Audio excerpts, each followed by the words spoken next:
চাকরি মানে আমার কাছে কি সেটা আমি আজকে উপস্থাপন করব। পাশাপাশি আমার ২ টা ছোট ভাই আছে। একজন চাকরি করে আরেকজন স্টুডেন্ট।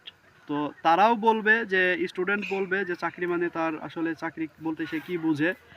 আর যে চাকরি করে আমার আরেক ছোট ভাই সে বলবে যে চাকরি মানে আসলে কি? তাদের কাছে চাকরিটা কেমন? তো আমার কথা বলি, আমার কাছে চাকরি মানে হচ্ছে আমি আমার জীবিকা নির্বাহের জন্য কিছু একটা করা লাগবে, তাই চাকরি করতেছি।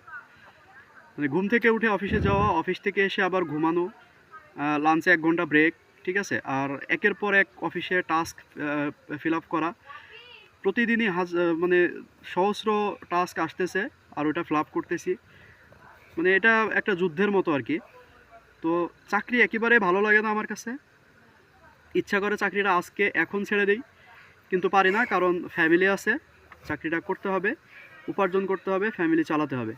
তো চাকরি মানে আমার কাছে এতটুকুই, এর বেশি আর কিছুই না। তো আমাকে যদি আপনি প্রশ্ন করেন যে আপনি চাকরি না করলে তাহলে কি করবেন? আমার যদি সামর্থ্য থাকতো অবশ্যই আমি চাকরি না করে ব্যবসা করতাম।